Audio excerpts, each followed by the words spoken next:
En el video anterior explicamos la importancia de realizar la medida del potencial a circuito abierto antes de cualquier otra técnica electroquímica. Entonces, cada vez que nosotros vamos a realizar una evaluación electroquímica de los materiales en laboratorio para estudiar su corrosión en algún medio, primero hacemos la medición del potencial a circuito abierto. Posteriormente, podemos realizar diferentes experimentos, entre los que encontramos la resistencia a la polarización, la impedancia electroquímica y las curvas de polarización. En este caso, vamos a explicar el procedimiento que debemos de seguir para realizar la medición o estudio mediante curvas de polarización de metales desnudos o de metales con recubrimientos metálicos que no generen capas pasivas. ¿Sí? Como dijimos anteriormente, nosotros en, en nuestros experimentos vamos a imponer el potencial y vamos a estar leyendo la corriente. Entonces, en este caso sería la densidad de corriente, ¿no? O corriente directamente. Entonces, nosotros en nuestro potencial podemos tener nuestra medición de OCP, ¿verdad? Y del OCP podemos polarizar catódicamente, donde nosotros vamos a tener reacciones de reducción, o podemos polarizar anódicamente, donde vamos a tener reacciones de oxidación. Bien, entonces cuando nosotros estamos en equilibrio, como vimos, podemos tener sobre la superficie de nuestro material reacciones de oxidación o reacciones de reducción. En cambio, cuando nosotros polarizamos en un sentido o en otro sentido, nosotros vamos a promover que en nuestra superficie ocurran solamente algunas de estas reacciones. Entonces, si nosotros tenemos nuestra polarización en sentido catódico, y vamos a comenzar en este sentido, porque cuando nosotros hacemos nuestros experimentos, normalmente comenzamos en sentido catódico, es decir, de nuestro OCP polarizamos menos 300 milivoltios por debajo del valor de OCP que nosotros conseguimos y hacemos un barrido de potencial desde menos 300 milivoltios a más 300 milivoltios versus el OCP. Es decir, el potencial a circuito abierto va a ser nuestro valor de referencia para esta medida y nosotros vamos a irnos desde un valor más negativo, promoviendo las reacciones catódicas, a un valor más positivo. Entonces, si nosotros hacemos este barrido de esta manera, inicialmente nosotros podemos tener nuestras reacciones catódicas, como las explicamos anteriormente. Normalmente las reacciones catódicas se relacionan con el agua. Si tenemos presencia de oxígeno, podemos tener esta reacción en medio ácido, donde el oxígeno más 4 protones producen agua, o tenemos esta reacción en medio básico, donde el oxígeno más 2 moléculas de agua producen OH. Bien, si no tenemos presencia de oxígeno, entonces en medio ácido nosotros vamos a tener esta reacción que involucra los protones y es la reacción conocida como reacción de evolución de hidrógeno, porque este hidrógeno normalmente lo podemos ver en forma gaseosa. Bien, y entonces vamos a ver las burbujas de hidrógeno. O en medio ácido van a reaccionar las moléculas de agua y también nos van a generar hidrógeno, ¿no? Entonces, en medio ácido o básico nosotros podemos tener reacción de evolución de hidrógeno y va a quedar evidenciada por la formación de burbujas. Entonces, nosotros en nuestra superficie, ¿qué vamos a hacer? Vamos a tener muchos protones, ¿verdad? Que los vamos a tener disueltos si estamos en medio ácido. Y ellos van a consumir los electrones que nosotros tenemos, ¿bien? Que nosotros tenemos. Vamos a poner aquí un buen grupo de protones. Ellos van a reaccionar en diferentes puntos de la superficie porque aquí nosotros polarizamos toda la superficie y en toda la superficie nosotros vamos a poder tener nuestra reacción catódica, ¿sí? Entonces nosotros podemos ver un amplio burbujeo. En este caso, los electrones vendrían desde nuestro circuito. Nosotros tendríamos un flujo de electrones a través de nuestro circuito regulado por el potenciostato. Entonces, los electrones van a venir desde nuestro circuito y van a llenar nuestra superficie lo suficiente para que tengamos toda nuestra reacción. ¿Bien? Estos electrones, ¿de dónde vienen? Van a venir de una reacción anódica que se va a generar en nuestro contraelectrodo. Entonces, en polarización catódica, vamos a promover las reacciones de reducción que en el caso de medio ácido, nosotros vamos a tener una gran cantidad de evolución de hidrógeno sobre toda nuestra superficie, no solamente si es un acero al carbono, no solamente en los granos perlíticos, sino en los granos ferríticos y perlíticos, porque vamos a promover que en toda la superficie ocurra la reacción. Igualmente, ahora, si polarizamos anódicamente, entonces nosotros vamos a tener sobre toda nuestra superficie disolución del metal con el que nosotros estamos trabajando. ¿Bien? Porque estamos llevando toda la superficie de nuestro material a un proceso, a un potencial donde se favorece la oxidación del metal. Bien, entonces si nosotros tenemos esta disolución tan fuerte sobre todo el metal, entonces vamos a generar muchos electrones que van a salir de nuestro electrodo. ¿Sí? Estos electrones, en este caso, no van a ir de una parte de la superficie hacia otra, sino que se van a ir por el sistema. ¿Sí? Entonces estos electrones en reacción anódica van a ir a través de nuestro circuito a nuestro electrodo auxiliar y en nuestro electrodo auxiliar entonces vamos a tener una reacción catódica. Ahora bien, cuando nosotros hacíamos la medición del potencial al circuito abierto, no teníamos una medición de corriente neta, es decir, sobre la superficie teníamos reacciones anódicas y catódicas, podíamos medir el potencial de desequilibrio, pero no podíamos medir la corriente. Ahora, en este caso, como nosotros tenemos una corriente neta que entra al sistema o sale de nuestro sistema a través de nuestro circuito con el potenciostato, por eso es que nosotros podemos aplicar un potencial y medir una corriente.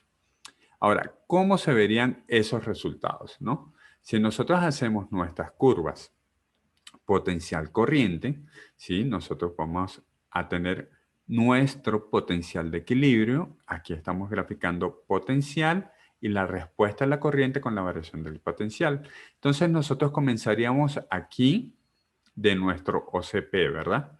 Que después cuando hacemos la curva, si todo sale bien, va a coincidir este potencial con el del OCP, pero entonces nosotros podemos llamar a este potencial como potencial de equilibrio o potencial de corrosión, ¿sí? Entonces, del OCP nosotros nos vamos a ir 300 milivoltios más negativo y vamos a hacer un barrido hasta 300 milivoltios más positivo versus OCP. Y vamos a tener una curva que si nuestro sistema se encuentra bajo control cinético, como vimos de la ecuación de Tafel, la relación entre el potencial y la corriente es un exponencial. Entonces nosotros vamos a tener una curva de este tipo, con una forma exponencial. Entonces, cuando polarizamos catódicamente versus el OCP, es decir, en este sentido, promovemos las reacciones catódicas, por lo tanto, vamos a promover una corriente negativa. Cuando polarizamos anódicamente, en este sentido, promovemos las reacciones anódicas y vamos a tener una corriente positiva. ¿Sí? Esta es la lectura que nosotros vamos a tener en nuestro sistema. Ahora, como vimos en el repaso teórico, nosotros aquí tenemos una medida de potencial, bien. De esta medida de potencial, aplicamos potencial y medimos corriente.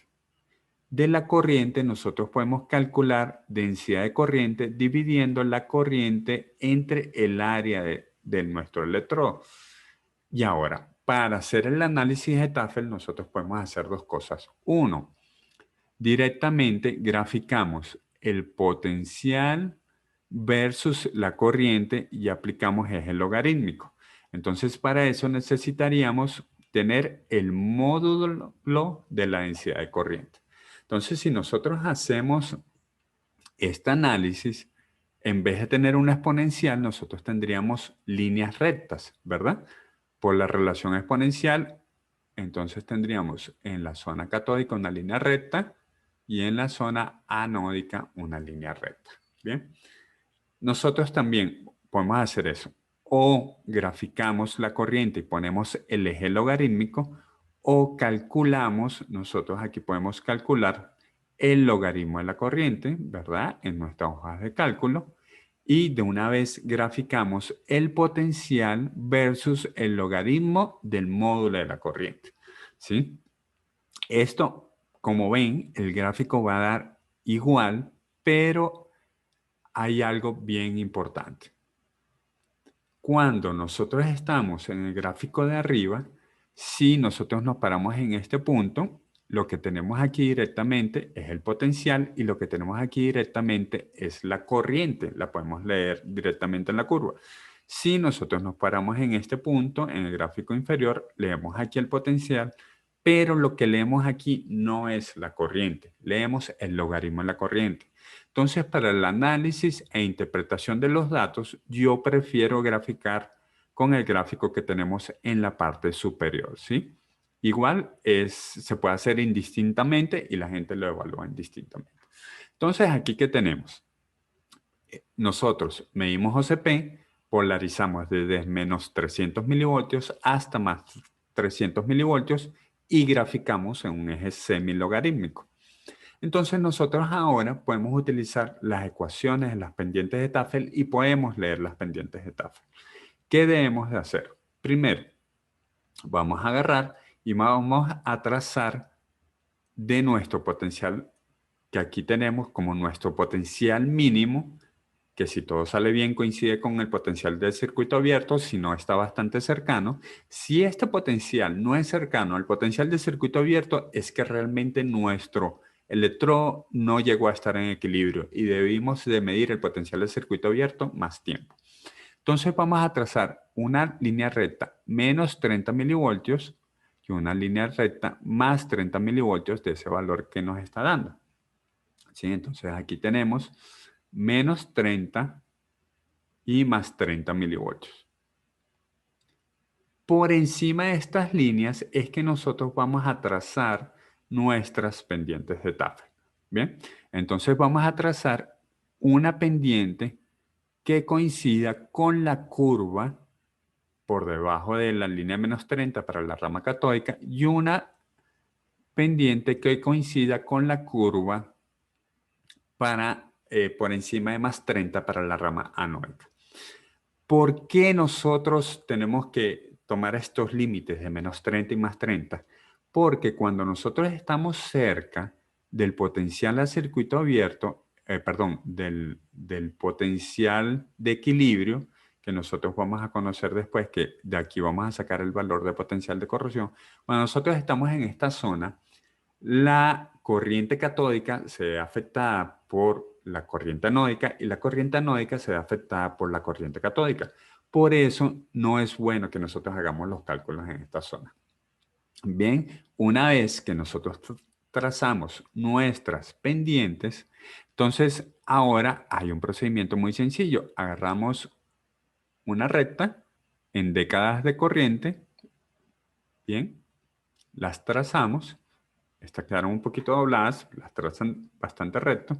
Y entonces, ahora recordemos, las pendientes de Tafel, beta, está en milivoltios por década de corriente, ¿sí? Es decir, nosotros vamos a trazar para la pendiente catódica, vamos a cambiar de color para que sea mejor, poner un color más clarito. Vamos a ver en esta década de corriente cuál es la diferencia de potencial entre este punto y este punto, ¿sí? Leemos este potencial que tenemos aquí, leemos este potencial que tenemos aquí, entonces tenemos E1 menos E2